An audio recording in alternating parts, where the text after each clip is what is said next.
One small step for man, one giant leap for mankind.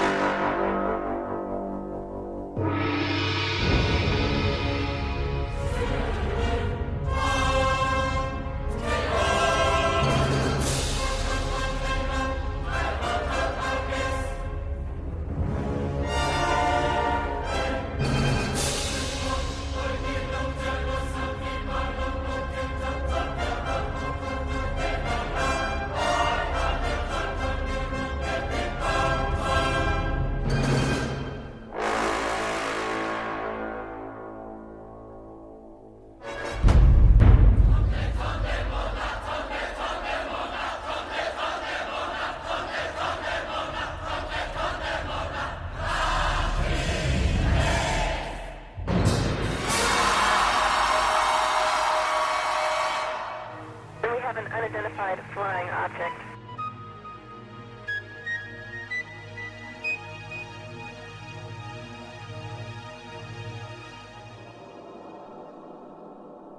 Did it really happen? Did man really walk on the moon, just as Kennedy had challenged NASA to do?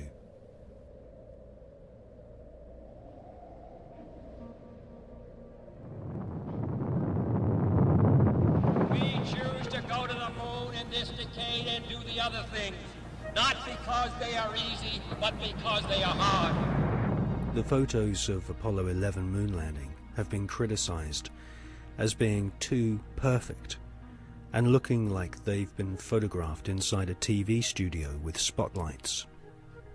Bill Casing is an ex-Rocketdyne engineer who points out that there should be a blast crater underneath the lunar module, but there isn't. Award-winning filmmaker and photographer David Percy has written a book called Dark Moon, which shows that the famous Apollo 11 photographs were all shot using multiple light sources, something which can't happen if the astronauts were really on the moon.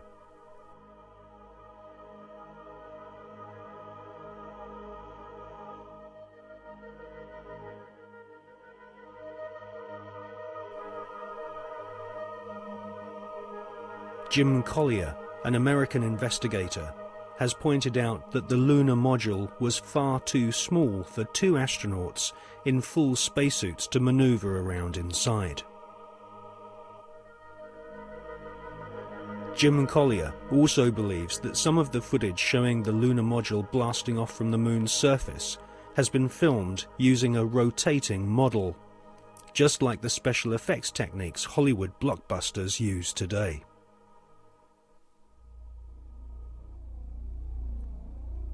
Now, for the first time on film, we present new evidence which proves that at least some of the official NASA photographs taken on the lunar surface are definitely faked, or at the very least, heavily manipulated. Join us now on a quest for the truth to the moon.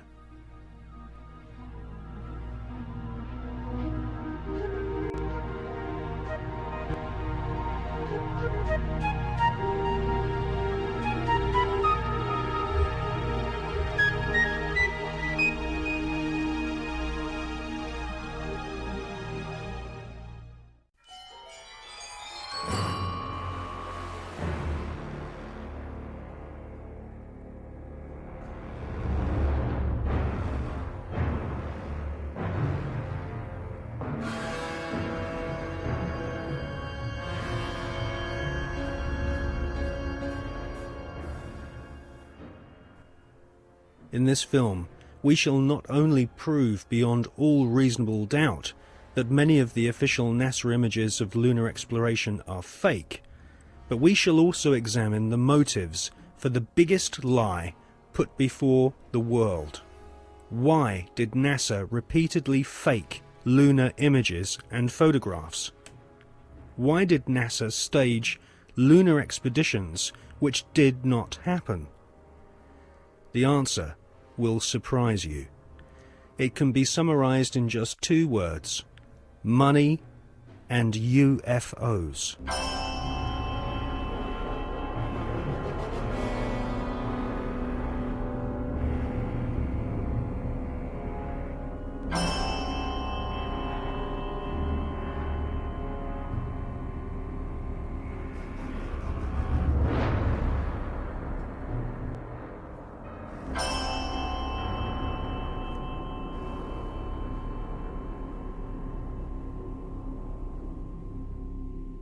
But before we look at the motives for lying on such a vast scale, let's look at where some NASA scientists came from.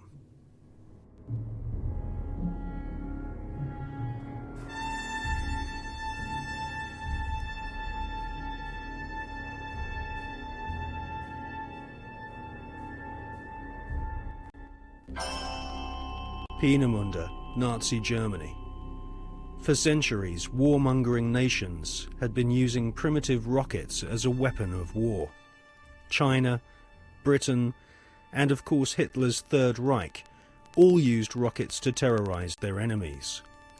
Werner von Braun was an SS officer and rocket scientist.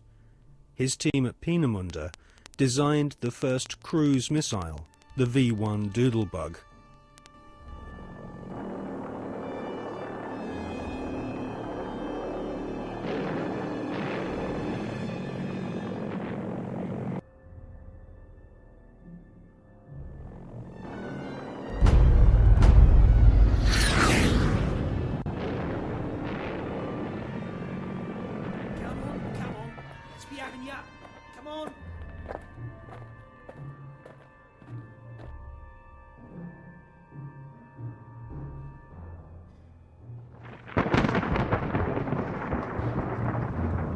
The V-2 rocket was the forerunner to the Saturn V rocket, which would supposedly take man to the moon.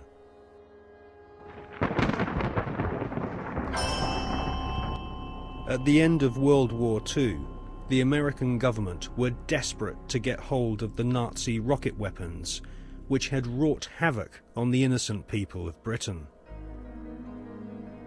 The American government launched Project Paperclip, which secretly changed the war criminal files on Wernher von Braun and his colleagues. Files which described these SS officers as an ardent Nazi were changed to read not an ardent Nazi. Wernher von Braun, his team, and the rocket factory at Peenemünde, which had terrorized Western Europe, was transported to the USA, lock, stock, and barrel.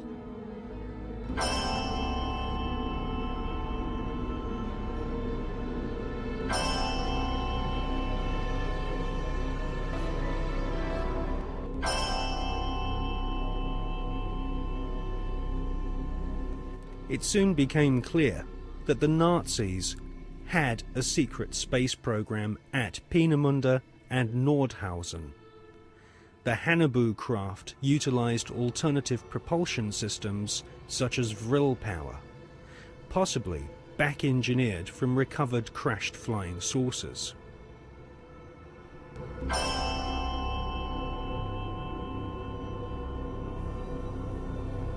Prescott Bush was the grandfather of today's George W. Bush. Whilst working with the Bank of America and the Jewish Warburg brothers in Wall Street, Prescott Bush helped arrange vast loans to the Third Reich. The Third Reich's space scientists used Jewish prisoners as slaves to build gigantic underground bases and manufacture the V-2 rocket, which would terrorize Europe during 1944 and 1945. At Nordhausen and other sites in Germany and Austria, Wernher von Braun and his team of Nazi SS engineers built vast laboratories and rocket factories. The interior of an entire mountain was excavated to accommodate a secret space facility which was no less than 1 million square feet. It was here, at Nordhausen, in top-secret underground bases, that a huge number of experimental rocket ships and circular flying discs were developed.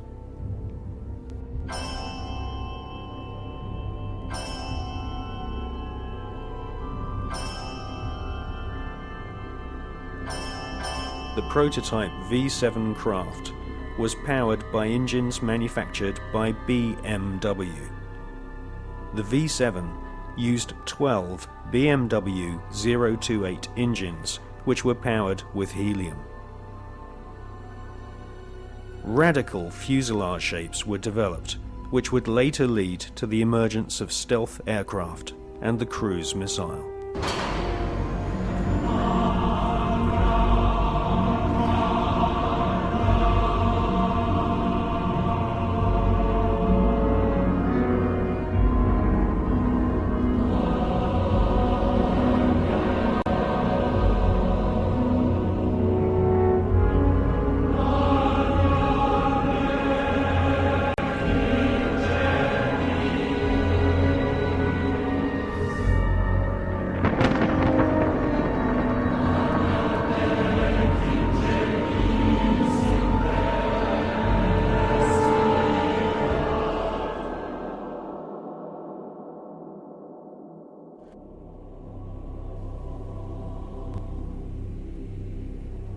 Wernher von Braun and his team closely studied photographs of UFOs which had been photographed in Germany, Austria, Switzerland, and Russia.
These unidentified flying objects inspired the development of Nazi flying discs.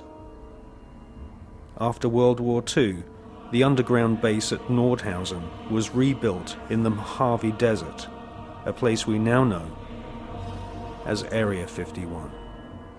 A tremendous sighting took place, and I'm just completely baffled right now. So is Mr. Anthony Hilder. Example of one of the many objects seen regularly in Las Vegas. Very bright object, just basically hovering over Las Vegas, 5:30 p.m. Cylindrical object, a craft. We believe it could be some kind of an observation platform.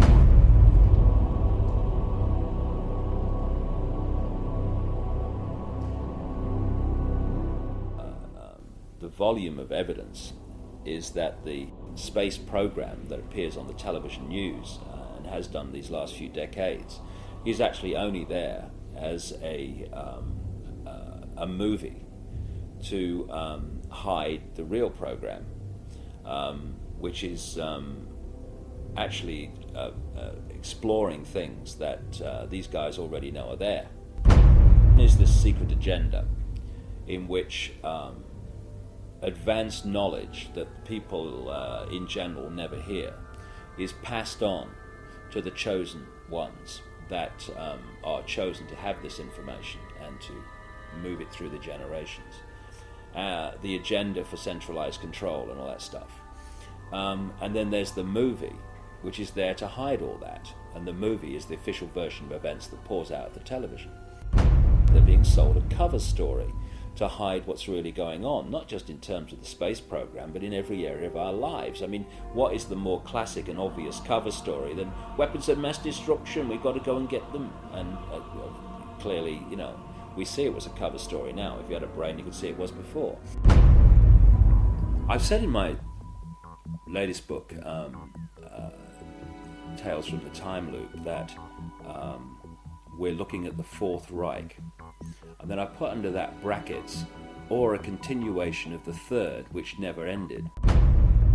People have no idea, in the general population, because no one tells them, of the fundamental connections between the Nazis. The people now think, oh yeah, the Nazis have gone, and the American administration. First of all, the Nazis were funded out of Britain and America. Why is it that they were taking their wages home in wheelbarrows during the Weimar Republic? Germany was in economic catastrophe. A few short years later, they have a war machine that's taking on the world. How did this come about? Anyone else? Well, let's ask the Bush family.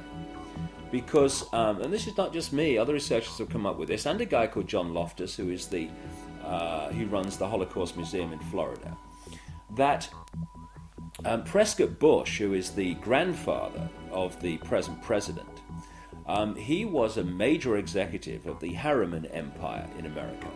And they had a company called the Union Banking Corporation, the UBC, which interfaced with the banking and steel empire in Europe of a guy called Fritz Thyssen, who was named at places like the Nuremberg trial and elsewhere as a major funder of Adolf Hitler and the Nazis. And what Prescott Bush, who was the key executive in the Union Banking Corporation, was doing was funneling money and other resources through the UBC into Thyssen's empire, and then it went to the Nazis, and that's where the war machine came from, also through the Bank of England. Only yesterday, every business, every profession was part of Hitler's system. The doctors, technicians, clockmakers, postmen. Practically every German was part of the Nazi network. They believe they were born to be masters, that we are inferiors, designed to be their slaves. A number of companies in which Prescott Bush was involved in were closed down during the Second World War under the Trading with the Enemies Act. William S. Farish, whose grandson is now Bush's ambassador to Britain, William S. Farish III, very close friend and horse interbreeder with the Queen of England. His grandfather, William S. Farish, was president of Standard Oil, the Rockefeller Oil Company, when it was exposed as supplying the Nazis with oil during the Second World War, while they were supposedly in conflict with America. So what you had then was this CIA, British intelligence operation called Project Paperclip, which was to get the Nazis, the major Nazis, with all and a lot that with tremendous knowledge that are not registered by history, out of Germany so they would be safe, and into South America and North America to continue this agenda up to the present day. And so this is why you have Nazi after Nazi turning up as founders of and creators of NASA and all these other institutions, the CIA, that appeared immediately after the Second World War. T-minus 2 minutes and counting, and the countdown continues to move along smoothly. Now in the terminal countdown portion, we're standing by now to begin pressurization of the fuel tank. The second stage fuel tank pressurized. Third stage fuel tank pressurized. The countdown continuing to move along smoothly. T-minus 90 seconds. Now looking at the liquid hydrogen tanks as they become pressurized. LH2 aboard the second stage pressure. 17. Final guidance release. We expect engine ignition at 8.9 seconds. 10, 9, 8, 7, ignition. Started. All engines are started. We have ignition. 2, 1, 0. We have a liftoff. We have a liftoff. And it's lighting up the area. It's just like daylight here at Kennedy Space Center as the Saturn V is booting off the pad. It has now cleared the tower. Mission control reporting. The launch vehicle maneuvering to the proper attitude. Everything looking good at this point.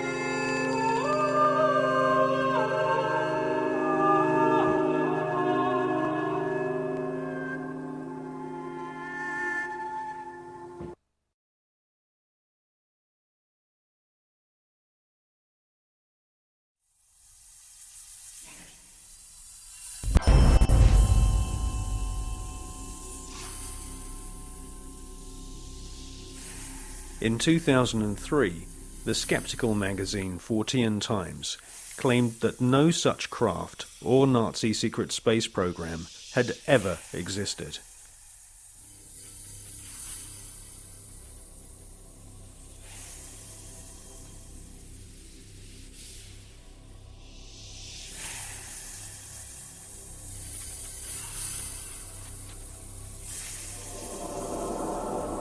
But we have been given patents from leading German manufacturing companies, including Juha, Krups and BMW, which prove beyond all reasonable doubt that Hitler considered the Nazi secret space program a top priority.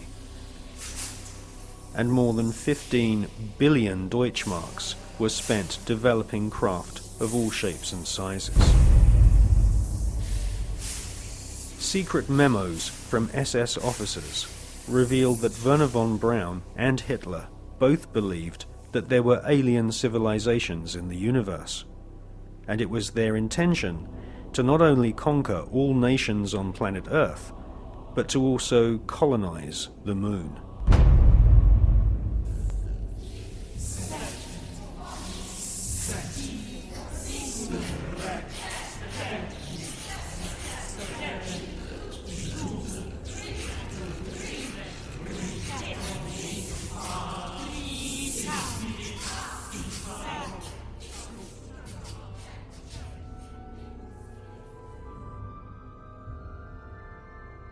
Gentlemen, the conquest of outer space is the greatest technological challenge of the age in which we live. The first decisive step in the conquest of space will be the placing of an object into an orbit wherein it will indefinitely circle the Earth. 1954. Sputnik 1 shocks the world and puts the USSR way ahead in the Cold War. Sputnik 2 takes a dog into space, the first living creature to leave the face of planet Earth. Russia then shocks the world by sending an unmanned probe to the moon. Meanwhile, the US Army plan Project Horizon, a plan to colonize the moon with Americans. This plan was soon abandoned when the true nature of the hostile environment of outer space was discovered by American and Russian scientists.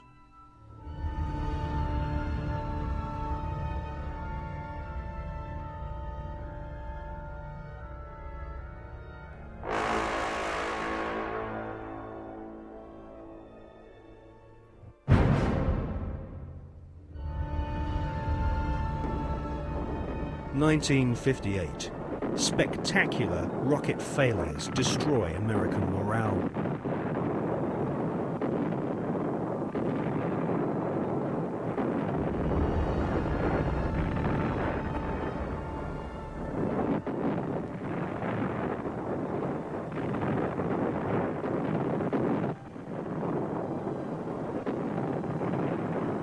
The Explorer 1 space probe confirms planet Earth is surrounded by dangerous radiation. Radiation so powerful that it could cause nausea and cancer. The Van Allen radiation belts and solar particles from the Sun are extremely hazardous to humans. Space is also full of micrometeorites which can rip through spacesuits and metal in the blink of an eye.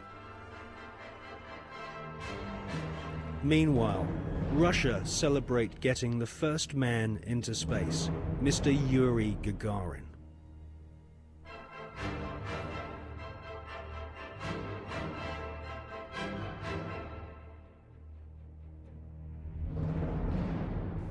There was already a parallel space program, and it had been continuing from even before the time that NASA was created in 1958. October 1958, NASA were incorporated by President Eisenhower.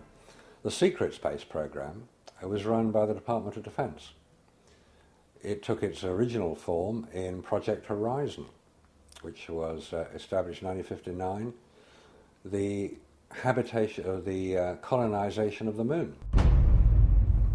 The reason for that was that whoever controlled the moon controlled the Earth. If you could launch rockets from the moon onto your enemies on Earth, they couldn't possibly retaliate, therefore you had the upper hand. There was a serious attempt, certainly a serious investigation, to put man on the moon and keep him there. So the secret parallel space program continues to this day. There is a military space shuttle, and even the ones that we see from Columbia onwards are designed according to the specification of the Department of Defense. If you look at them, they will carry spy satellites into orbit. And if you want to know what a spy satellite looks like, the Hubble telescope is one. That is the design of what's called the KH-12, the keyhole satellites, which are used today over enemy territory, which is presumably any territory that is not American. Regardless of the dangers of radiation, and without having spacesuits nor spacecraft which can protect the occupants from radiation, NASA convinced the American people to pay $40 billion for the space program.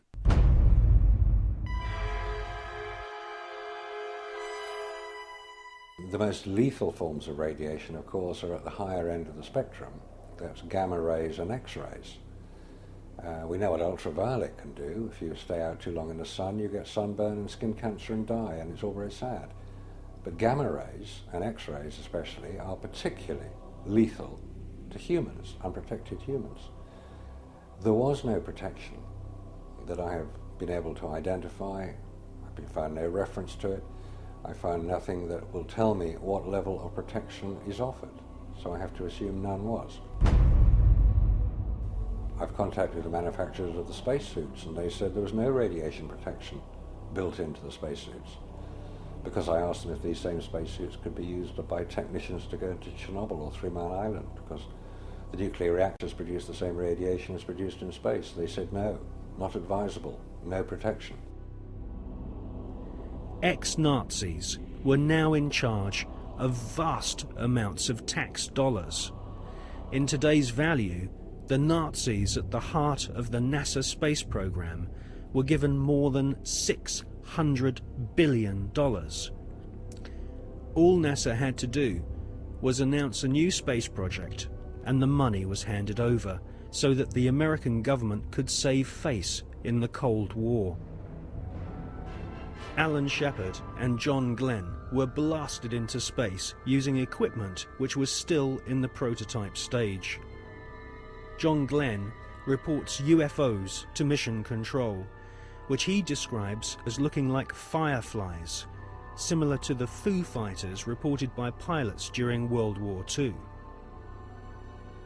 Werner von Braun and Hermann Oberth were later to confess that they both believe alien life forms exist and may have already visited planet Earth in the past. NASA soon learned that we are not alone in the universe.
In Jonathan Eisen's excellent book, Suppressed Inventions, he interviews Werner von Braun's mentor and teacher, Dr. Hermann Oberth.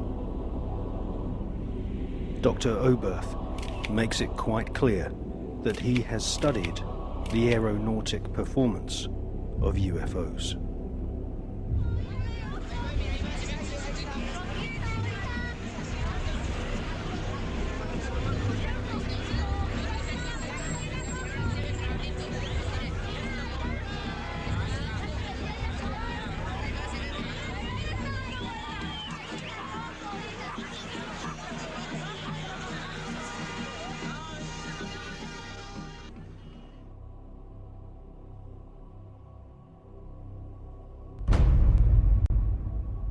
In 1972, Dr. Hermann Oberth made the following statement. Today, we cannot produce machines that fly the same as UFOs do. They are flying by means of artificial fields of gravity. This would explain the sudden changes of directions.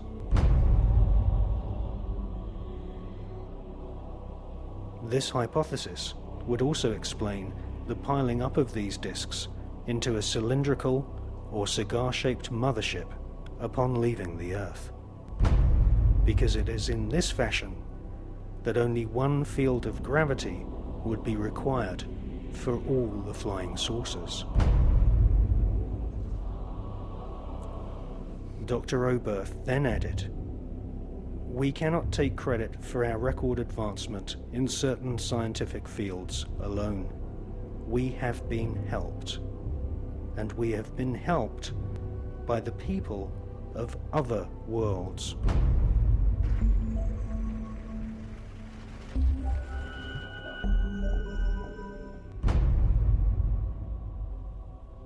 Dr. Hermann Oberth was the greatest pioneer of astronautics. Hermann Oberth made his statement in 1972. Almost 20 years later, in 1991, amateur footage of UFOs stacked up in a cylindrical formation was filmed in Mexico City.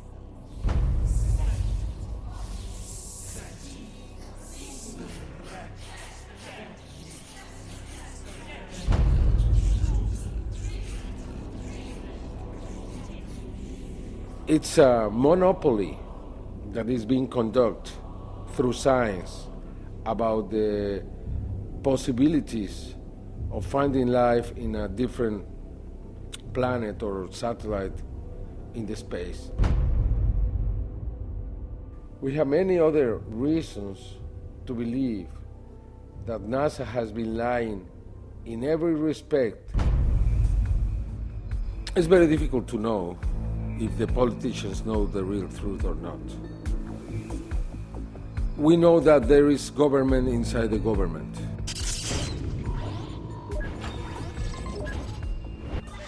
We know that there is military intelligence. We know that in America, after the Manhattan Project was created, that group subsists. And that group was the one who handled the Roswell crash, the Socorro crash, and others. Are you talking about Majestic 12? Yeah, probably it's a different name now. Now it's not Majestic 12, now it's something else. I am here to discuss the so-called flying saucers. The Air Force interest in this problem has been due to our feeling of an obligation to identify and analyze to the best of our ability anything in the air that may have the possibility of threat or menace to the United States. In pursuit of this obligation, since 1947, we have received and analyzed between 1,000 and 2,000 reports. It's very difficult to know if Bush and Blair and others are puppets, or they are innocent, or they are the mastermind. What we really know is that there are many who decide together what to do in any kind of situation.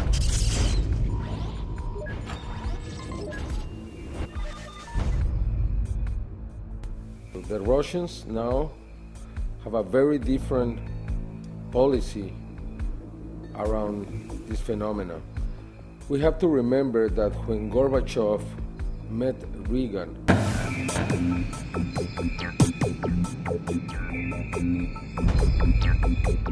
many times he asked about the technology that the United States have obtained from the others, and always Reagan, joking, replied to Gorbachev, "What did you do with it too?" They never said we are speaking about alien technology, but many times they spoke about the other technology. And we know that Gorbachev renounced to the race, the Cold era, because he learned that the United States had technology from these beings. From the Greys. From the Greys.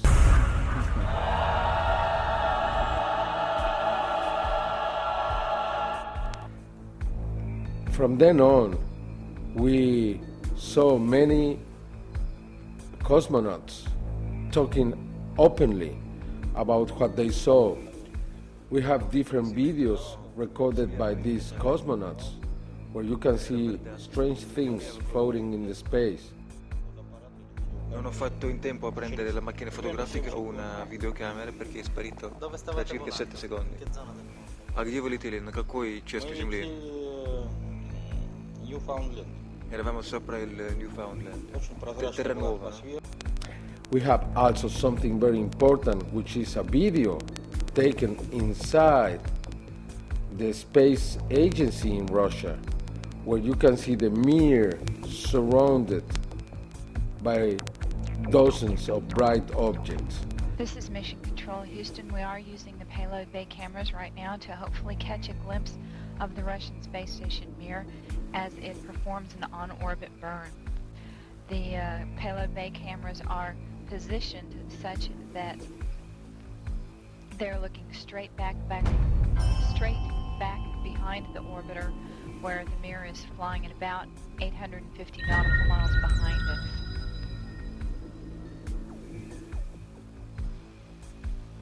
No joy from here, sorry. Hope it was a good one, though, for our friends. Thank you, sir. We could not see it here either. We'll wait 2 or 3 more minutes till sunrise, and then at that time give you a go for Houston. We're at a mission lapse time of 7 days, 13 hours, and 17 minutes. This is Mission Control Houston.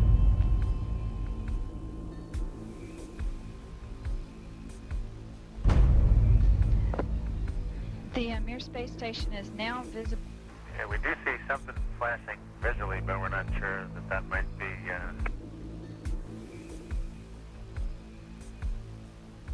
This shot was obtained by the shuttle, by the Americans. NASA never released that piece of video. It means that we have 2 different positions. One that is openly saying, yes, we have experience out in the space. That's the Russians. The Russians. And we have the other, which is the NASA explanation that there is nothing in there. They don't release anything. We have to obtain every evidence from an outside source, but not from NASA.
there are creatures living in outer space.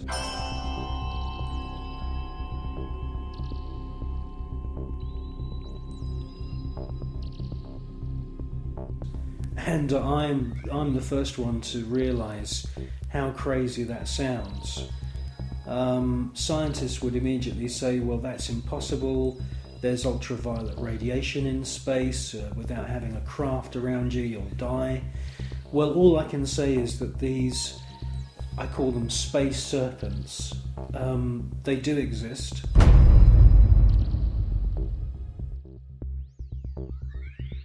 They've been filmed by Story Musgrave, who's a senior space shuttle commander. He's been with NASA for 30 years. He's seen one of these space serpents on 2 occasions. He's filmed it on 1 occasion.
They've also been filmed from the ground, flying around in the upper atmosphere. Now, quite frankly, we don't know anything about the life cycle of these creatures, but they do fit in with the descriptions of other kinds of critters, other strange-looking creatures that astronauts from the very early days of NASA have reported. I suspect that they use some form of photosynthesis, and I suspect that they hydrate themselves by flying in the upper atmosphere of planets. One important thing I must say, though, about these space serpents is that there are about 7 or 8 very, very important ancient sites, temple sites on planet Earth, most notably in Mexico. And these temples are dedicated to the memory of flying serpents. And this is what we see in this footage, is flying serpents. There also seems to be a very interesting relationship between the flying serpent and these small luminous spheres.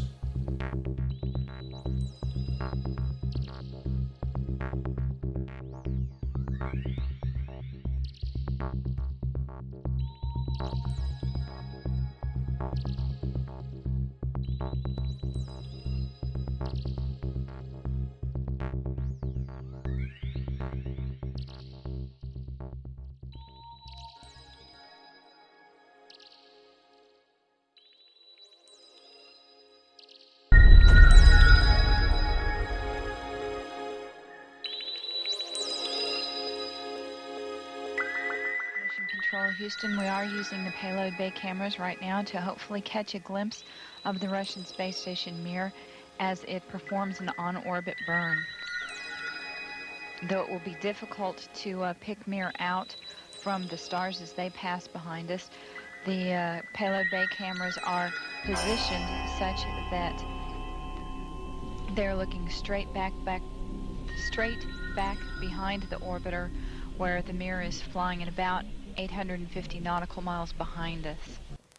Well, obviously this is a massive faux pas that this piece of footage was accidentally broadcast.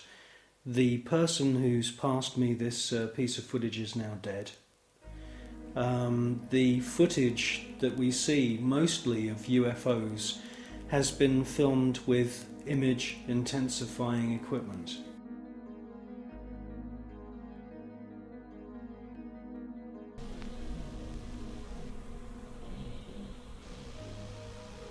No joy from here, sorry. Hope it was a good one, though, for our friends.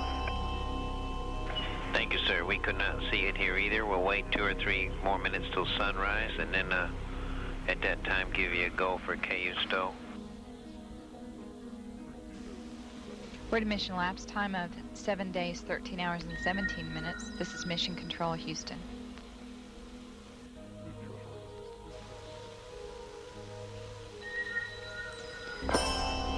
The Mir space station is now visible on the far left-hand side of the screen, about an inch from the bottom of this particular picture.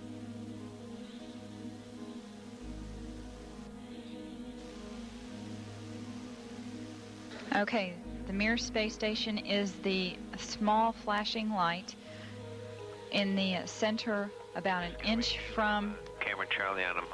the left-hand side of the screen. It's slowly... Tally ho on the camera. It is slowly moving closer to the left-hand side and is has a very light flashing to it. We think on the middle of the screen, way to the left-hand side.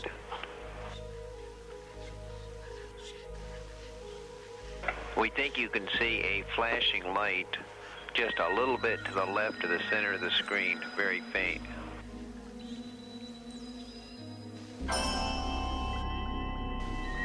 Yeah, we do see something flashing visually, but we're not sure that might be...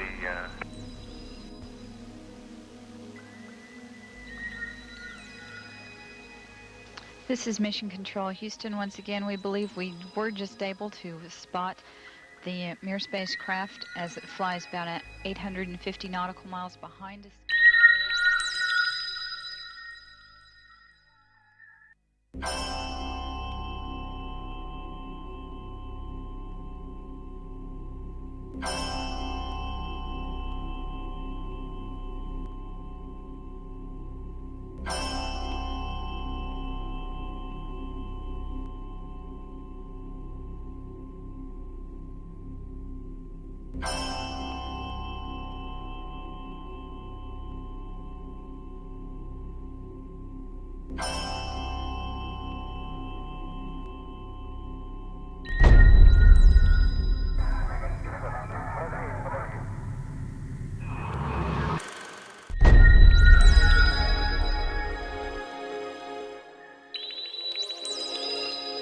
Yes, STS-80 was a very, very strange space shuttle mission. What we see is a lot of activity. It can't all be put down to natural phenomena. James Oberg at NASA and all the other pundits at NASA would love you to believe that these are all ice crystals and space junk and debris.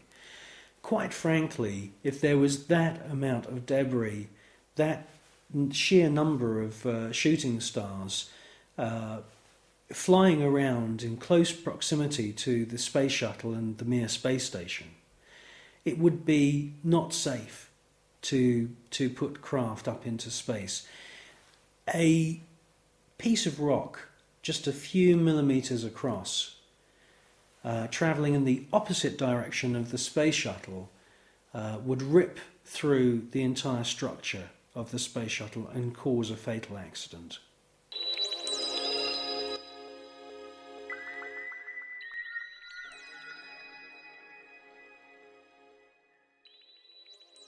Look how clever we are. And it's an astounding piece of footage.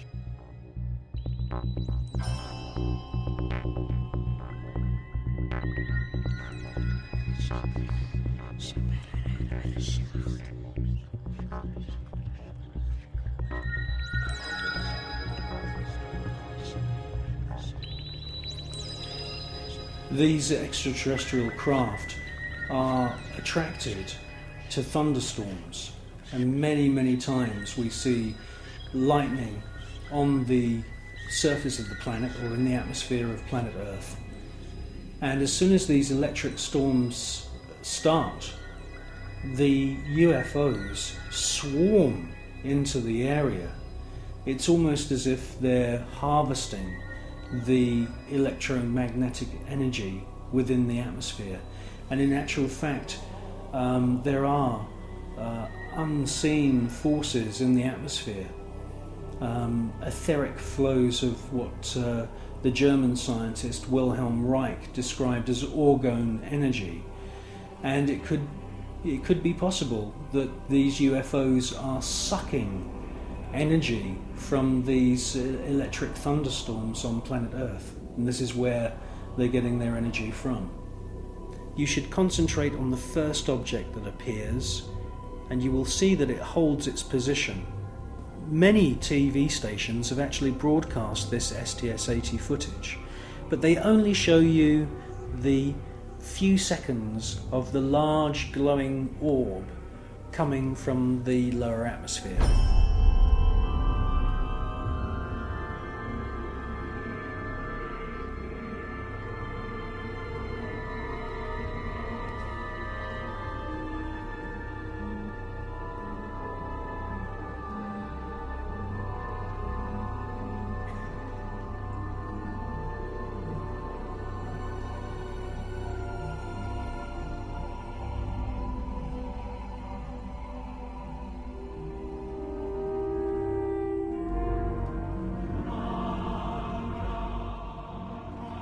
The cameraman who's operating the space shuttle camera is fully aware that the first object has held its position, and after the large orb has ascended from the lower atmosphere and the shuttle is moving away from the scene, the cameraman is actually zooming in at the end of the sequence to double check the position of the first luminous orb, and it's a fascinating piece of video.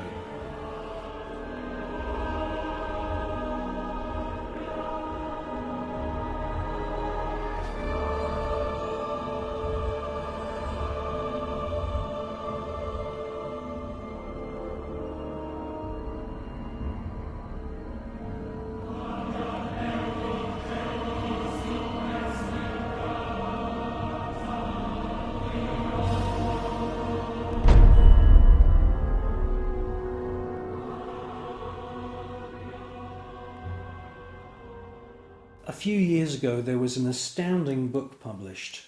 It's called The Day After Roswell, and it's written by a gentleman called Philip Corso, who's now dead.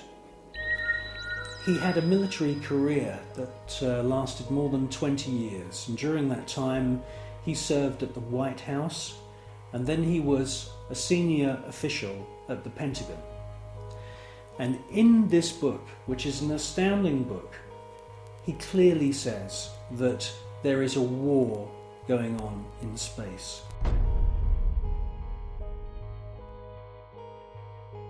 In other words, NASA and the American military have designed weapons.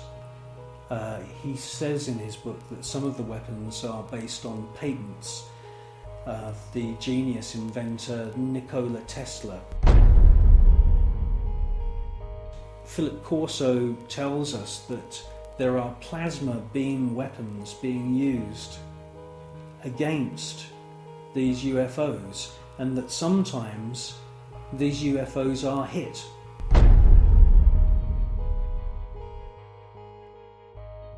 A special team then travel out to wherever it is in the world and collect the wreckage.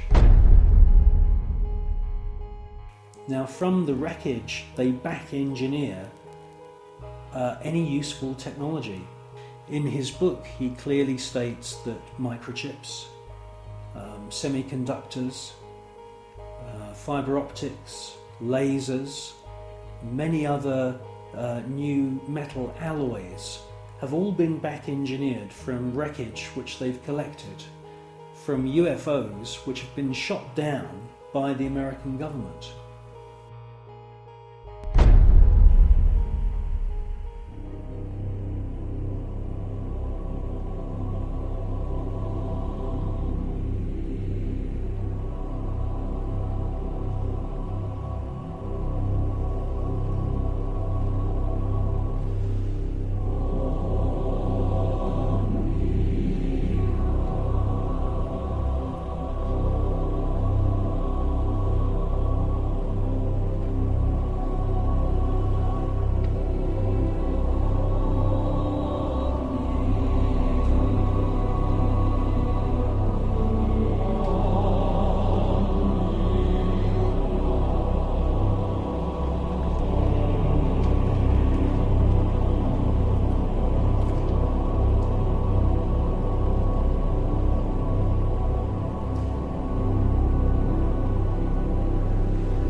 I believe that what we're seeing with the footage from Space Shuttle mission STS-48, that we are seeing several intelligently controlled extraterrestrial craft. And yes, I do believe that the flashes are the firing of some very, very top secret weapon which is able to produce an electronic or electromagnetic plasma kind of death ray that is being used against these UFOs. I do believe that that is exactly what we're seeing.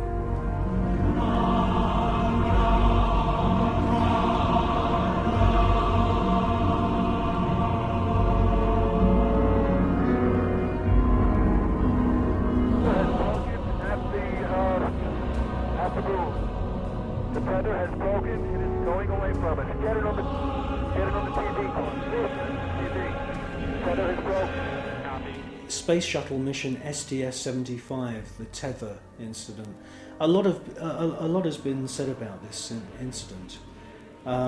Personally, I feel that most of the objects that you see are actual individual parts of the tether, just floating around in space, and that they're out of focus. It's a fascinating piece of footage, and I wouldn't be surprised if there weren't, quite a few UFOs coming into the scene to check out our technology, just as the same as they've done many times before. The crew can see the tether and see the satellite. It's beautiful.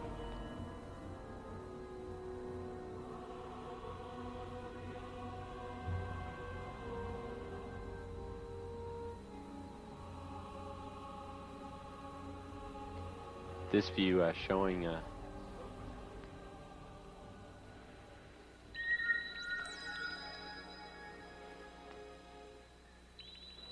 the satellite. Again, just moving into sunrise.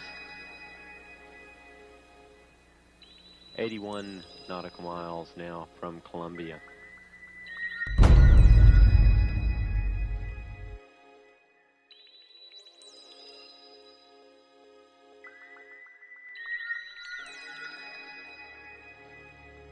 You clearly hear one of the astronauts being told there's an object at your 11 o'clock position.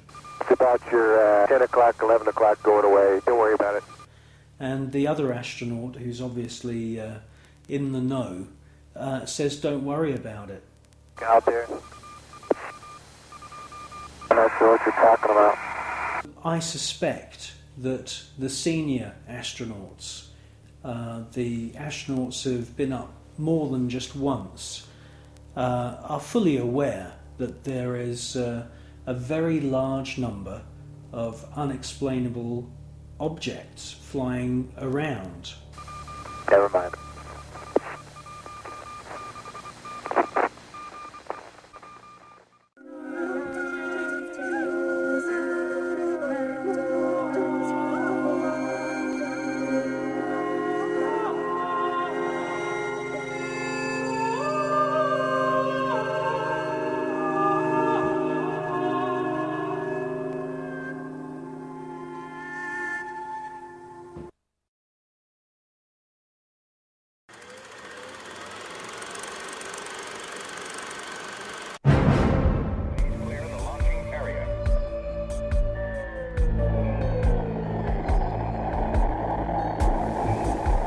NASA spent gigantic sums of money during the 1960s, but most of it was spent on the ground, not in space. Huge American corporations, many of which were manufacturing hardware for the military, made gigantic profits designing space vehicles and, more importantly, life-sized models of spaceships, and even huge stage sets resembling the lunar surface. Someone in NASA had realized that after taking billions of dollars from the American people, if they couldn't make it to the moon, they would fake it to the moon. Obviously, if you're going to somewhere that nobody has been before, you need to have a simulator which recreates that environment as closely as you can. If you're going to the moon, you recreate the surface of the moon. And here we see a section of the lunar surface created. It's about 30 foot high, 30 foot long, 35 foot long.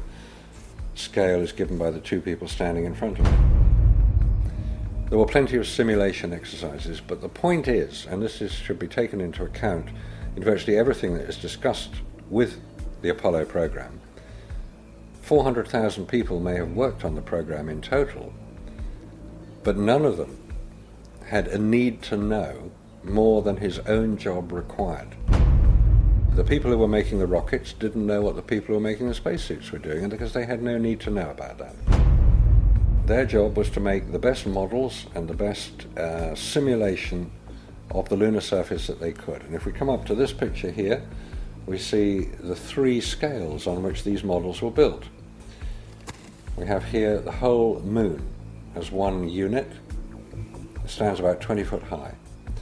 We have here behind it a section of the surface of the moon. You'll notice it's curved. And here we have a more detailed section of the lunar surface. What you're saying is that the images which we're told show a camera pointing out the window of the lunar module as it's coming into land on the moon could well have been filmed previously using these large-scale models. That's right. It could well be that what we are looking at are films of realistic models. We have no means of knowing if they were actually taken on the lunar surface, or whether what we're watching is part of the simulation exercise and the training exercise. And you'll notice here on these models there is a camera track. A camera starting at this end, coming down here, would approach the moon, or appear to approach the moon, and become ever closer towards it. It's exactly what you would expect to see if you were flying to the moon. This is a simulation rig that was built. This is the command and service module of the Apollo program. And you'll notice that the window here looks out onto a block here. And there's another one here. They're curved. These are the screens onto which the lunar surface was projected as the craft made a simulated approach towards the lunar surface. Is what we're seeing a mixture of fact and fiction? It is fact. It is fiction. It's mixed together. It's hard to separate them until you examine it closely. If a spacecraft is in deep space, the only possible explanation for a light seen through the window of the spacecraft is the sun. It's the only bright light in space. If it's not the sun, then it has to be some other artificial light, which implies that that particular image is possibly fiction. July 1961. NASA was soon being criticized for the flimsy construction of their hardware.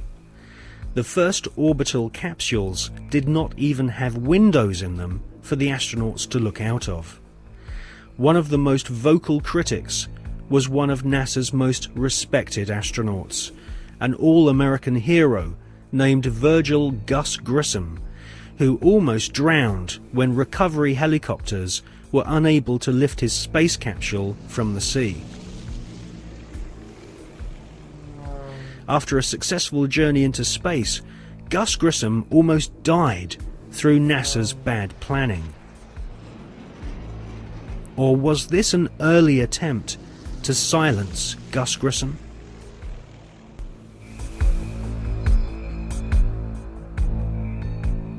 May 1963. Astronaut Gordon Cooper experiences re-entry problems in his Faith 7 rocket ship. 7, 6, 5, 4, 3, 2, 1. Roger, have a lift off and the clock is operating. Roger clock. Take my 7, base 7 on the way.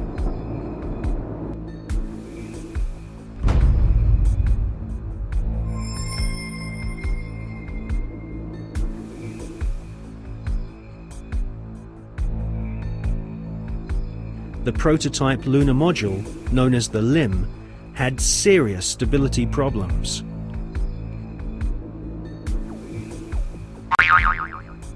At this stage, there was no guarantee that even if NASA managed to get a spaceship orbiting the moon, they could land safely without killing the crew.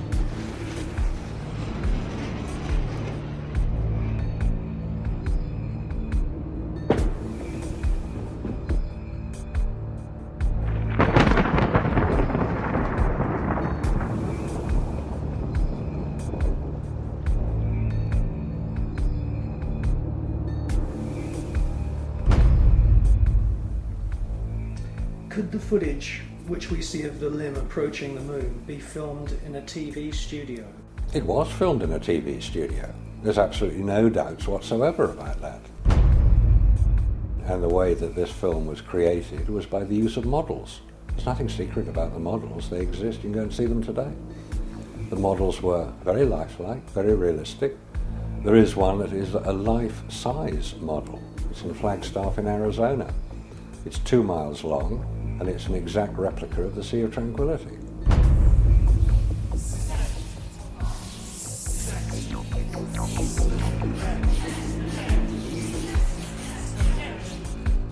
The photographs were used to create from those images the replica of the Sea of Tranquility, so that if it was flown over in a helicopter, it would appear as if it was a spacecraft approaching a similar area to land. So yes, all the scenes of the lunar surface were filmed on Earth.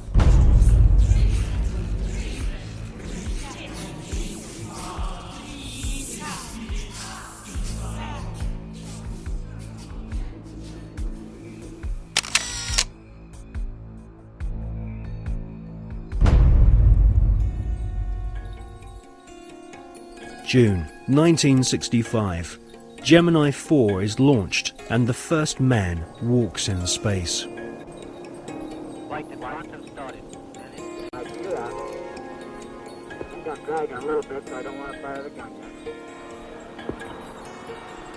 Okay, I'm out. Okay, now, close the ring.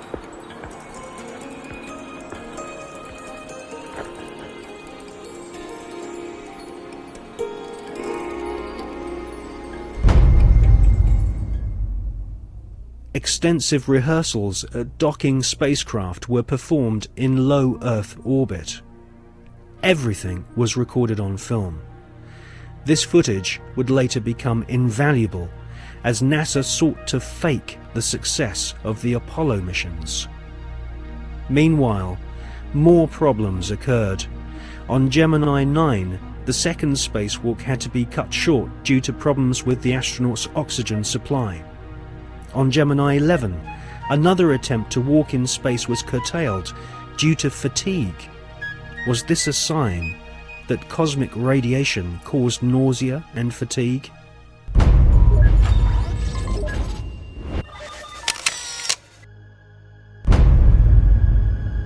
NASA could not risk the public humiliation of having brave astronauts crashing to their deaths on the lunar surface broadcast on live TV.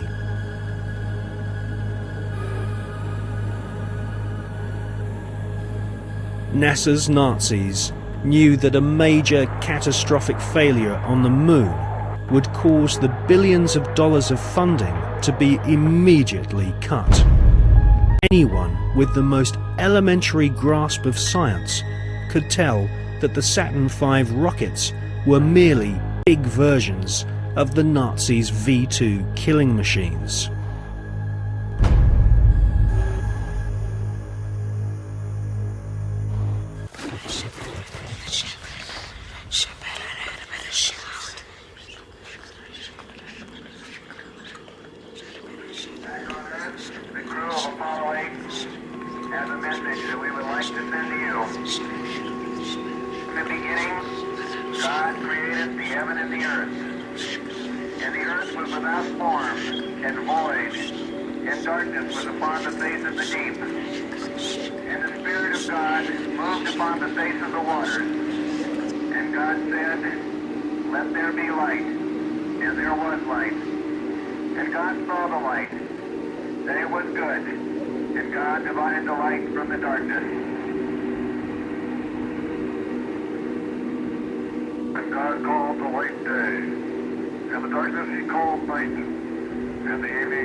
It is wrongly perceived by the mainstream media that there has never been an official report of a UFO by any NASA astronaut.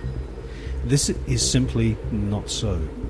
Since the early experimental orbital craft were developed by ex-Nazi SS officers on behalf of NASA, American astronauts have continually reported strange UFOs.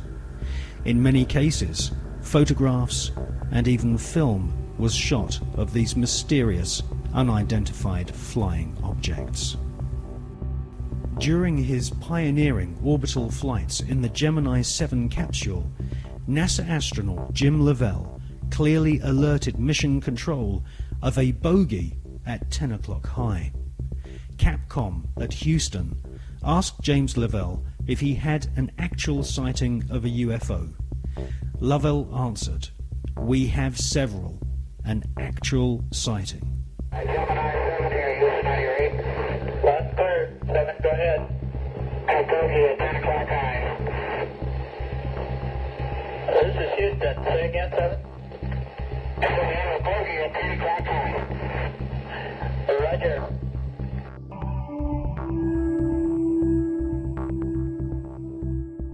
On the 4th of June 1965, astronaut James McDivitt reported seeing a cylindrical-shaped craft.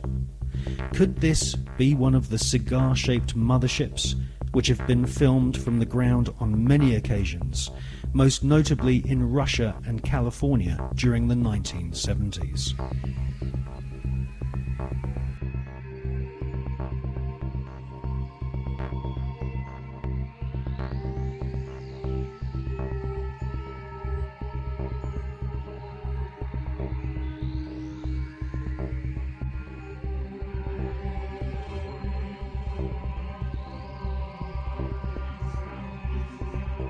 former astronaut Gordon Cooper has publicly stated that his interest in UFOs was one of the reasons why he became an astronaut in the first place.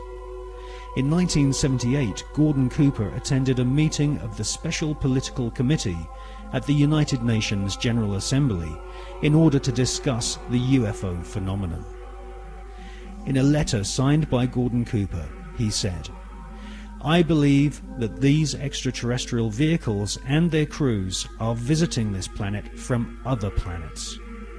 In 1951, I had the opportunity to observe flights of UFOs of different sizes flying in fighter formation from east to west over Europe."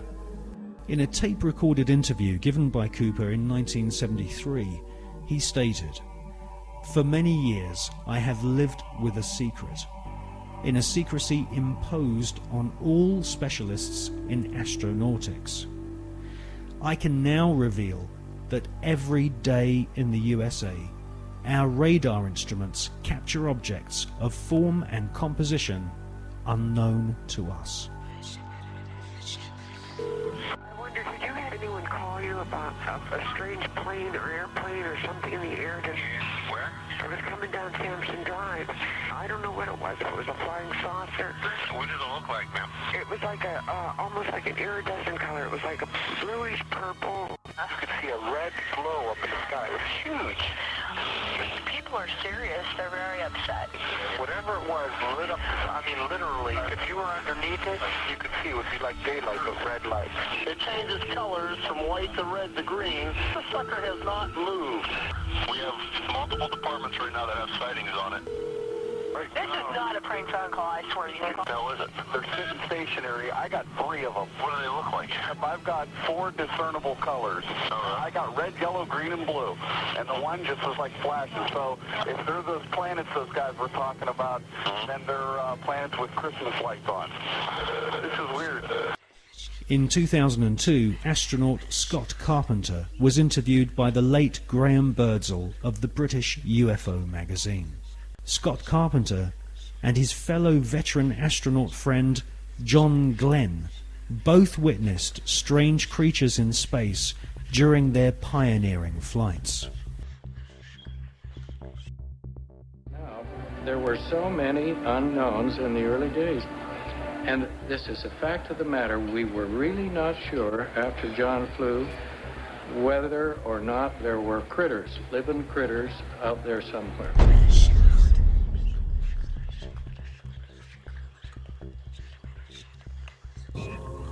После этого, значит, у нас сотовый закрутится, мы все ведем, потом начинаем проверять.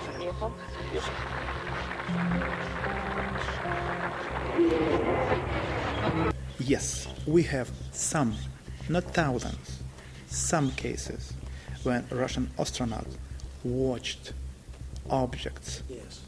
Very, maybe few, not so far from the space station. Mostly over the Earth, very close to Earth, but it doesn't matter. From outer space, you can see it as if it's very, very close to you.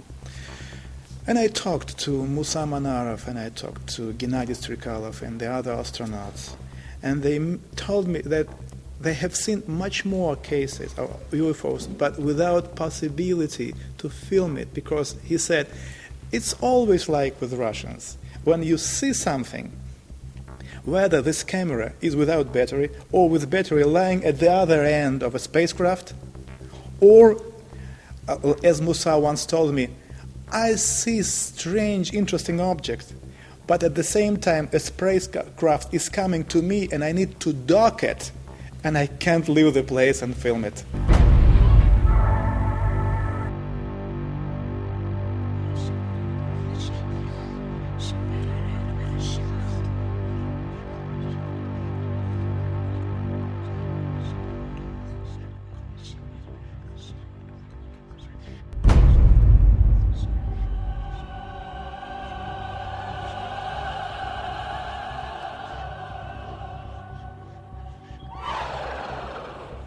You know, we have been investigating this particular question, and we came to very interesting conclusions.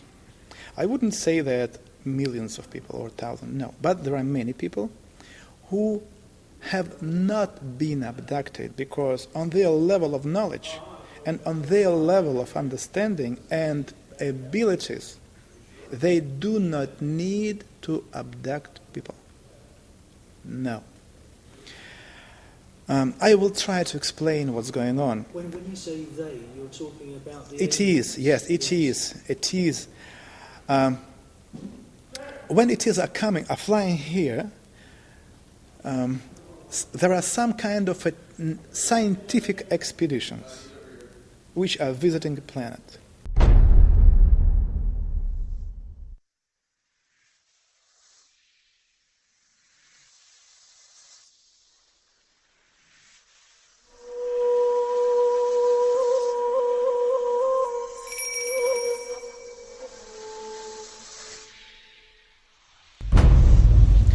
For us, it was very unusual to find out that the deepest and the most important interest for them is the God. Who is He? They are looking and searching for God, yes, and His creation, ways, understand everything.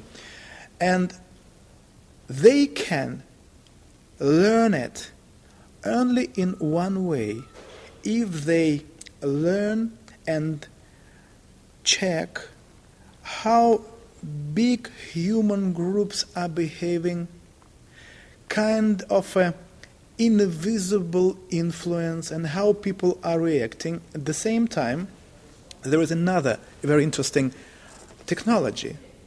When they meet a person, they take from a person kind of a informational hologram. This hologram, which any human being have, contain in itself information about previous lives, about present life, and something about possible future. They take this hologram, informational hologram, and then to be able to read it, to decode information, they need to have a special key. This special key is the sample of your way of thinking.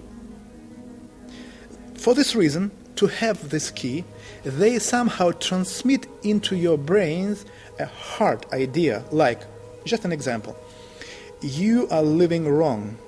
You broke our laws on this planet. This is the reason why very soon, when the sky became dark, thousands and thousands of people will die, and only few of them will stay alive. And at this particular moment, when a human being starts to analyze this information, they just read it, like they take it like from a computer. Hops, that's it. They don't need anything. They take this hologram, they take this key, and then keeping this hologram anywhere there, they can have any information about a human being and what's going on with him and his surroundings.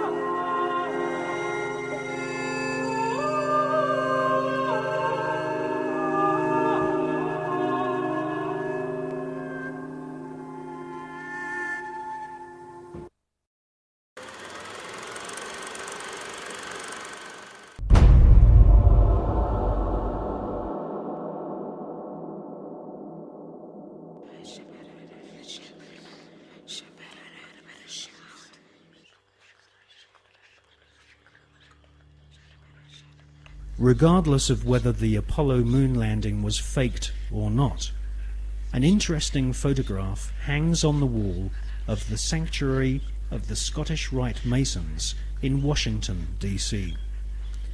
This photograph shows astronaut Neil Armstrong holding a Masonic apron over his spacesuit. The photograph has seemingly been taken on the moon, or at least on a studio set which resembles the surface of the moon.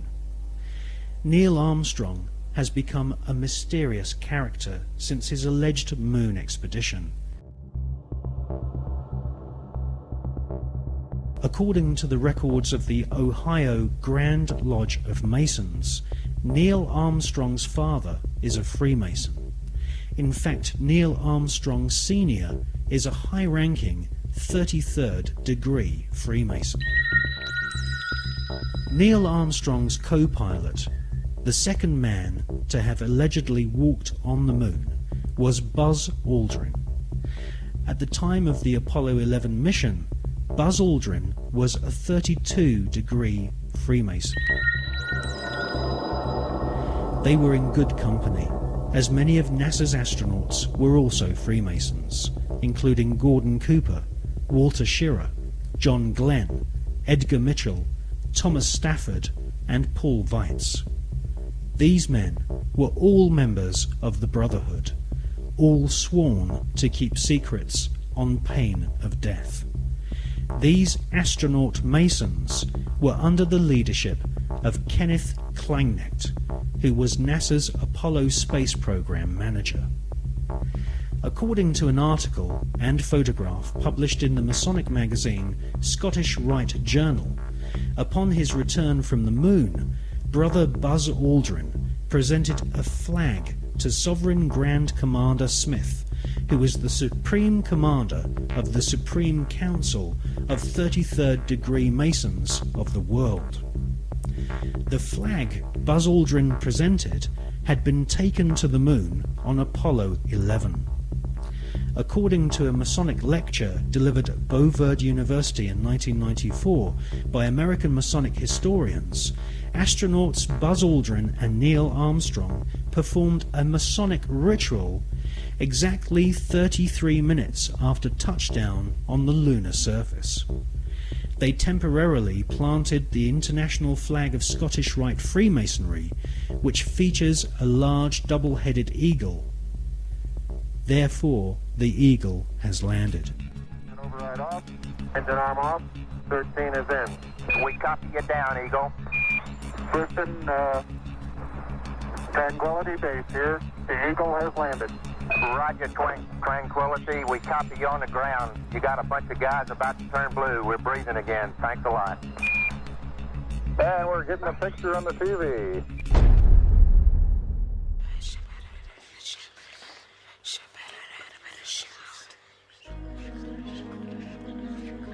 The short Masonic ritual Armstrong and Aldrin allegedly performed declared the celestial body of the moon to be the property of the Masonic God. Who is the Masonic God? As confirmed by former Supreme Commander of the 33rd degree and Grand Wizard of the Ku Klux Klan, Albert Pike, the Masonic God is Lucifer.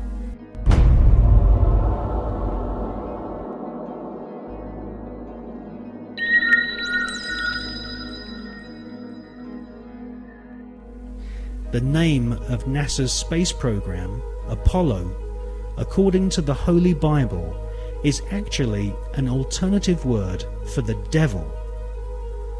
We can see this in the Bible as the word Apollyon. Apollyon appears as the name of Satan in the original texts of the New Testament Gospels.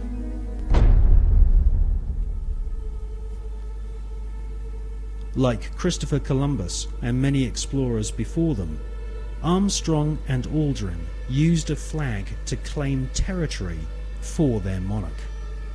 Upon their return, NASA Space Program Manager Kenneth Kleineknecht invited the Apollo crew to a secret Masonic ceremony, which saw Kleineknecht's brother be appointed to the Sovereign Grand Commander and titular head of all Scottish Rite Masons throughout the world.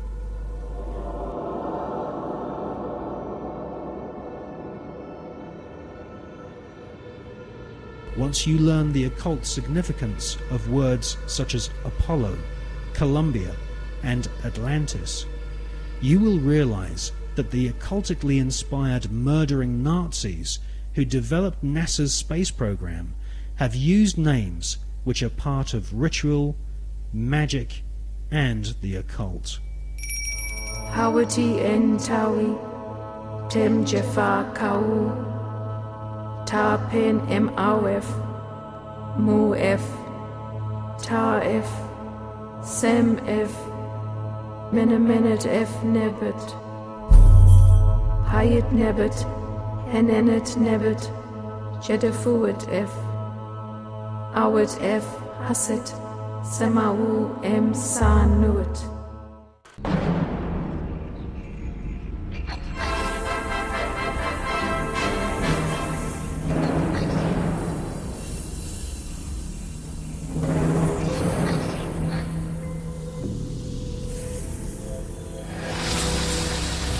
Mike, what I keep imagining is if I'm a lonely traveler from another planet, what do I think about the Earth from this altitude? Whether I think it'd be inhabited or not.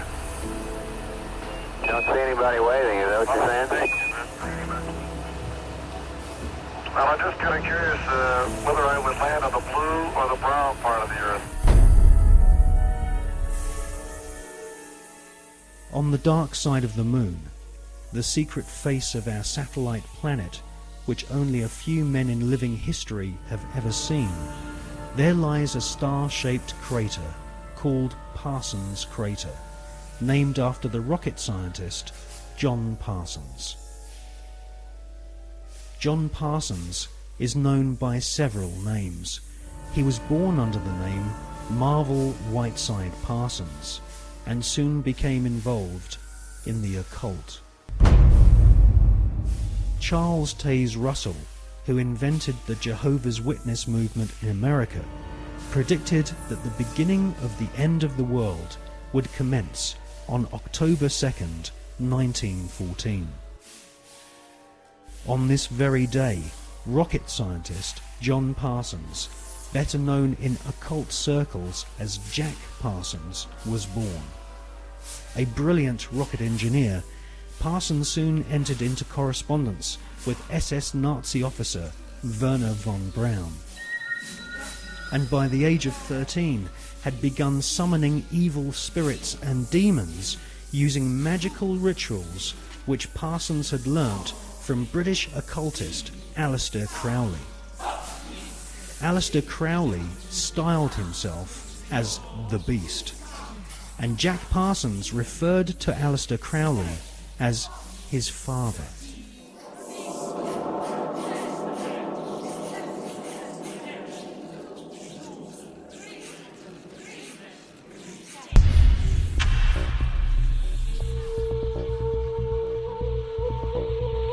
Grand Master of the Priory de Sion, Jules Verne, had written several books which strongly influenced the mind of the young Jack Parsons.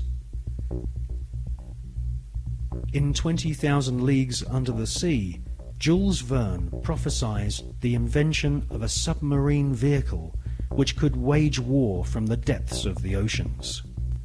In newspaper reports read by the young Jack Parsons, he saw German U-boats launching futuristic torpedoes, travelling under the sea and causing death and chaos.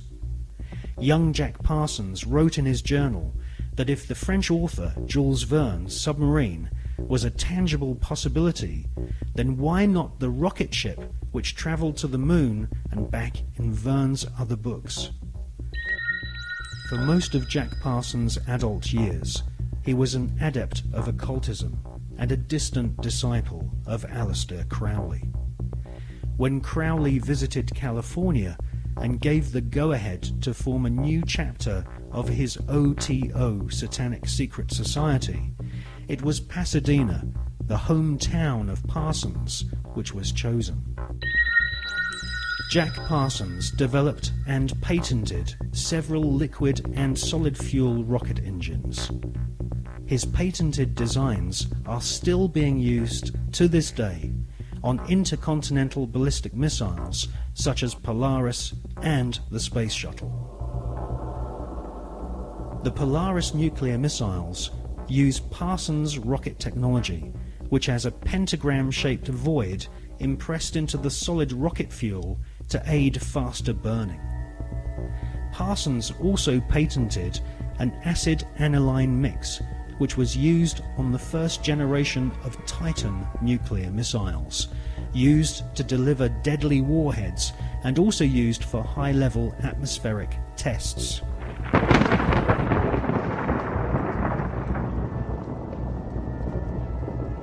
Coincidentally, Jack Parsons' occult mentor, the British beast Aleister Crowley, used to often call himself the nickname Titan.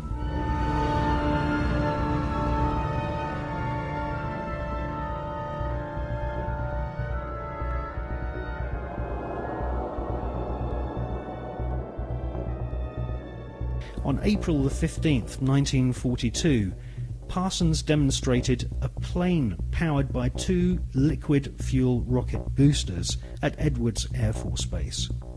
The test was witnessed by Alfred Ledding, who fronted the US military's Project Sign, which investigated UFOs and helped cover up the phenomenon for decades.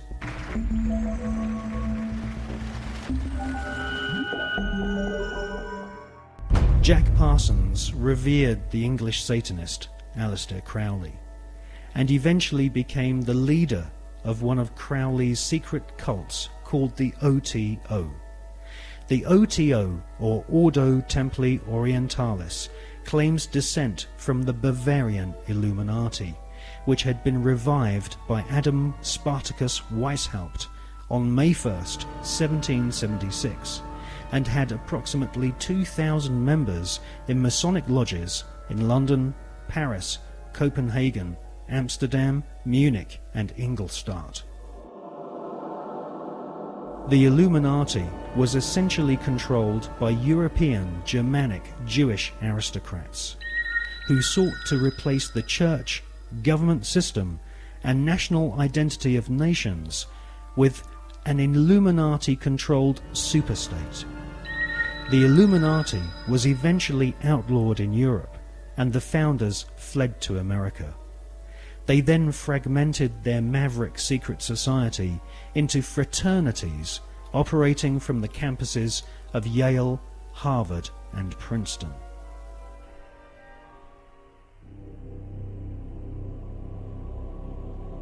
From his pulpit in Brooklyn, New York, charlatan priest Charles Taze Russell prophesied that from October the 2nd, 1914, the beginning of the end of humanity would commence, with the emergence of the Antichrist and Babylon the Great, as foretold in the Bible's Book of Revelation.